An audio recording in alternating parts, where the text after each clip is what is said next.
The Buddha had great power to subdue the demons and external paths. He also subdued greed and desire. Love is the hardest thing to subdue. It makes people live like a drunkard and die in a dream. If you can't get rid of it, you can't get rid of your outflows. You have outflows because you have love and emotion. Living beings are confused by emotion. Having common confused emotions make a living being. Karma ended and emotion emptied, that is the Buddha. Buddhas become Buddhas because they have ended love and emotion. Living beings are living beings because of having love and emotion. Because of it, they are unable to escape bondage on the wheel of birth and death, and they flow out into the three realms. Without outflows, the sea of suffering is boundless. A turn of the head is the other shore, that is liberation from worldly greed and outflows. Sutra, I based myself on the Buddha's teaching of precepts encompassing the 3,000 awesome departments and the 80,000 subtle aspects. Both my direct karma and my contributing karma became pure. My body and mind became tranquil, and I accomplished a hardship. Commentary. I based myself on the Buddha's teaching of precepts. Upali accompanied the Buddha in person when the Buddha left the home life. He himself saw the Buddha cultivate ascetic practices for 6 years in the Himalayas. He himself saw the Buddha sit beneath the Bodhi tree, see a star one night, and awaken to the way. He himself saw the Buddha subdue the demons and control adherents of external paths, and so forth until he accomplished Buddhahood. You probably witnessed all of it. After Shakyamuni Buddha accomplished the way and began teaching, he saw that the Venerable Upali had been foremost in holding precepts in the assemblies of the limitless Buddhas of the past. When Shakyamuni Buddha came to the Saha world this time and accomplished Buddhahood, the Venerable Upali came to this world at the same time. So the Buddha told him to concentrate on the cultivation of the precepts within the Buddha Dharma. I will speak about the precepts now, and all of you students of Buddha Dharma should take notes. First are the 5 precepts. Do not kill, do not steal, do not commit sexual misconduct, do not lie, do not take intoxicants. Next are the 8 precepts, which include the 5 precepts already listed, together with do not adorn the body with flowers, fragrances, beads, and fragrant oils. Do not use a high, grand, or big beds, and do not look at, listen to, or participate in musical entertainment. By not sleeping in a grand bed, you train yourself not to be arrogant. And do not eat at improper times. Not eating at improper times means not eating after noon. Not eating after noon helps train you against greed, because if you can't eat any time you want, then you will simply want to eat all the time. Lay people can take these precepts. Novices have 10 precepts which cannot be taken by lay pupil. It's not the case that after taking the 5 precepts you are considered a member of the Sangha. Taking the 8 precepts does not classify one as a member of the Sangha, nor does receiving the 10 major and 48 minor Bodhisattva precepts. To be a member of the Sangha, you must first take the 10 Shravanura precepts, then the 250 Vishu precepts, or the 348 Bhikshuni precepts, and then the 10 major and 48 minor Bodhisattva precepts. It's not the case that just because this is America, you can decide to do things in a new and different way. You can't just create a new universe and say everyone is a member of the Sangha. I've heard it said that even the tables and chairs are members of the Sangha. Cups, bowls, chopsticks, plates, and silverware. Everything's the Sangha. This is ridiculous. It's unspeakably wonderful. In that case, nothing in the world would not be the Sangha. If everything in the world were the Sangha, Then why would the Sangha have to assemble together? I think it is something I've never seen or heard of before. It's truly unprecedented. The word precept is pratimoksha in Sanskrit. It is also called shila. The meaning is to stop evil and guard against transgressions. Don't do any evil, offer up all good conduct. Once an elderly upasaka asked an elderly bodhisattva, a person who had left the home life for a long time, how to cultivate the way. The high monk said to him, "You should not do any evil and offer up all good conduct." The elderly upasaka said, "I needed you to tell me that. Even a 3-year-old knows that phrase." The high monk replied, "A 3-year-old child may know the words, but most 80-year-olds can't put them into practice." In this day and age, a lot of people set up groups and call themselves a Sangha. You should find out how many precepts they have received. If they have not taken the complete precepts, they cannot refer to themselves as Sangha. If they protest and say that they are new and different, then they should not call themselves Buddhists.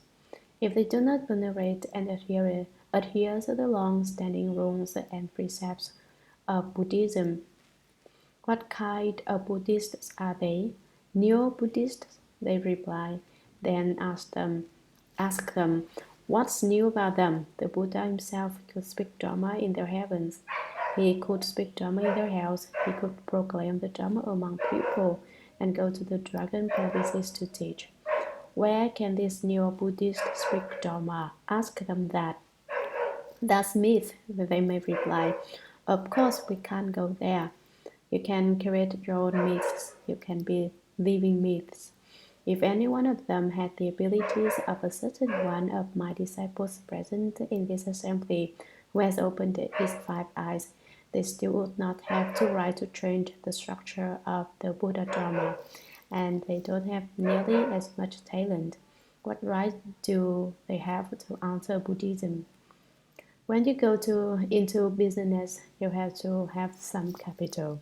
If you want to be a high official in government, you have to be a college graduate. If these people decide to be neo-Buddhists, what is their foundation? What they retort is, we teach the Buddha's 4 truths, the 6 paramitas, and the 12 conditioned links, and we use the Buddhist mantras. We recite the sutras of the Buddha. Then ask them, if you recite the Buddhist sutras and recite the Buddhist mantras, in what way are you new? It's too paradoxical. I hope you young American students will strive to counteract this mistake. Otherwise, the decline of the Dharma is imminent. Shakyamuni Buddha himself predicted that in the Dharma Ending Age, the children and grandchildren of the demons would come into the world in full force. And when Shakyamuni Buddha subdued the demon kings and controlled the adherents of external paths, the demon Po soon confirmed this. He said, "I can't get at you right now, but in the future I will certainly destroy your teaching." "How will you manage to do that?" inquired the Buddha. "I will have my children and grandchildren enter your religion, eat your food, wear your clothes, and sully your vessels with excrement and urine. They will destroy your religion from within. Because of them, no one will believe you." Now is the time that he spoke of. Shakyamuni Buddha long ago saw that is taking place today. They will wear the Buddha's clothes, they will eat the Buddha's food. But within Buddhism, they won't do the Buddha's work. Among the Buddha's disciples, the Venerable Upali was foremost in holding precepts. The Buddhism there are Vinaya masters who specialize in maintaining the precepts, and there are Dharma masters who explain the sutras and speak the Dharma. Dharma master who has 2 meanings.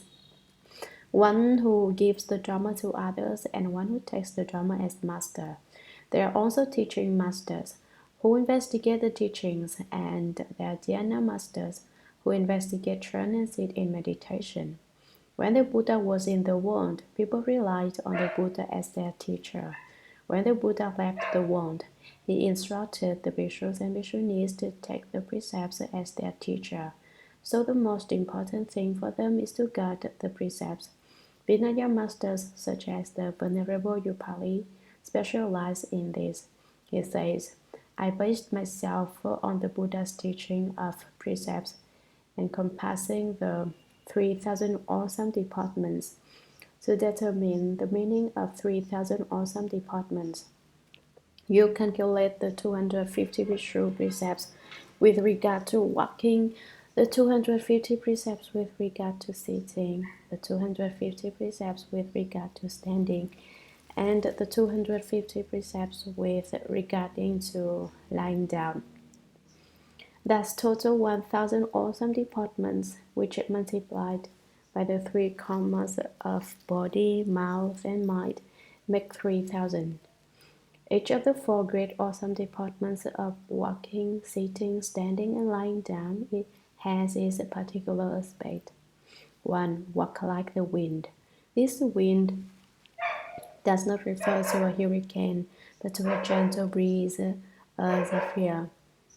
One should walk in a slow and stately manner, and not be impulsive and rush around recklessly. 2. Stand like a pine, stand up straight like a pine tree, and do not slouch and lean this way or that. 3. Sit like a bell. This refers to a huge heavy bell that of old that hung solid and unmoving. 4. Lie like a bow. Like a bow, one should lie down in the auspicious lying down position. Lie on your right side with your right hand under your cheek and your left hand resting on your left thigh. The 80,000 subtle aspects. 80,000 is a round figure. It refers to the 84,000 aspects of conduct. This figure is derived by multiplying the departments of the 3 karmas of body, mouth, and mind by their 7 branches: greed, hatred, stupidity, killing, stealing, lying, harsh speech, loose speech, and gossip, making 21,000, and multiplying them by the 4 afflictions: greed, hatred, stupidity, and sum of each. That is what the 80,000 subtle aspects refer to. I upheld these aspects, continues the Venerable Upali, and both in my direct karma and my contributing karma became pure.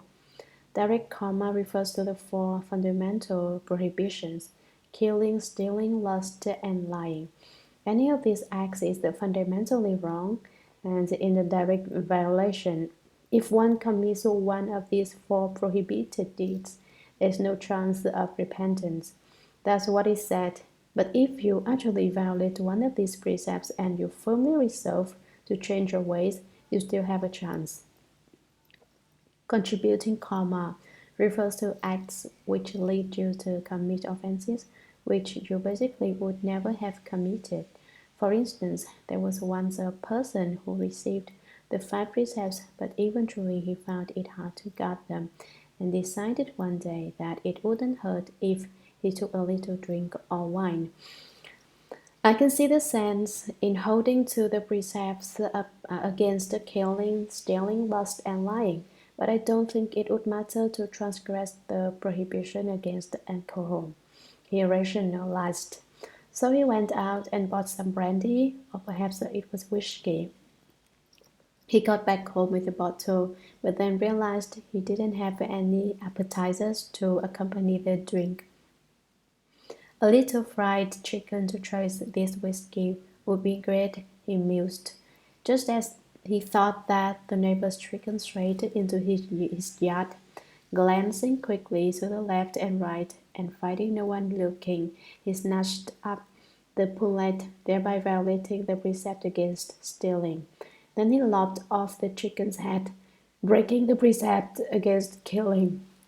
Engrossed in his whiskey and fried chicken, he noticed the neighbor lady approaching. I lost one of my chickens, he said. Have you seen it?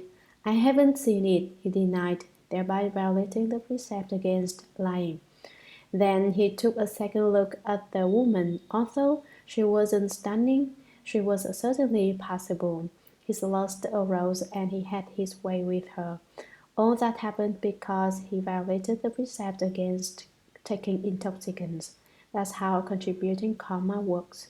This is also why he said that eating meat is a violation of the precept against killing. If you didn't eat meat, you wouldn't have any connection with the slaughter of animals. The same goes for cultivating the earth. People who strictly adhere to the precepts do not plow the earth because in doing so you can kill many living beings. These are all examples of contributing karma. The Venerable Yupali explains, I upheld the precepts until all aspects of my karma were purified. My body and mind became tranquil and I accomplished arhatship. When extreme purity was reached, I was certified to the fruition of sagehood. Sutra. In the third Commons Assembly, I am a governor of the law. The Buddha himself certified my mind's upholding of the precepts and my genuine conservation of them. I am considered a leader of the assembly. Commentary. In the first Commons Assembly, I am a governor of the law. He was a superior seated one, a leader of the assembly, who was a model for everyone, exemplary in the Dharma. Multitudes of people studied with him. The precepts were governed by the Venerable Yupali. The Buddha himself certified my mind's upholding of the precepts and my genuine conservation of them. The world-honored one personally verified my vigor in upholding the precepts. I firmly maintained the precepts and cultivated according to them. I am considered a leader of the assembly since I am foremost in holding the precepts. Sutra. The Buddha asks about perfect penetration. I disciplined the body until the body attained ease and comfort. Then I disciplined the mind until the mind attained penetrating clarity. After that, the body and mind experienced keen and thorough absorption. This is the foremost method. Commentary. The Buddha asks about perfect penetration. He wants to know which of us has achieved it. I disciplined the body until the body attained ease and comfort. I upheld the precepts in order to cultivate the body. Then I disciplined the mind until the mind attained penetrating clarity. When I had cultivated the body to the point that I did not transgress the precepts involving the body, I then cultivated the mind. I maintained the precepts in my mind. The precepts involving the body belong to the practices of the arhats of the small vehicle. Precepting the mind is what Bodhisattvas do. Bodhisattvas do not violate precepts even in their minds. After that, the body and mind experience keen and thorough absorption. My body and mind were extremely comfortable and blissful. This is the foremost method. The Dharma door of holding the precepts to cultivate the body is the number one way, in my opinion.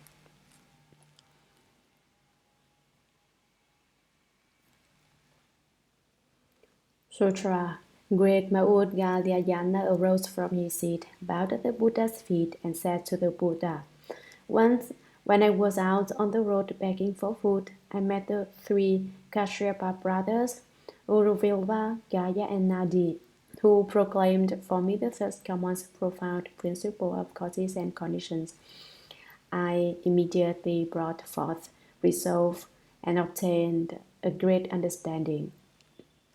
Commentary. Great Maudgalyayana rose from his seat, bowed at the Buddha's feet, and said to the Buddha, Maudgalyayana's name means descended from bean gatherers.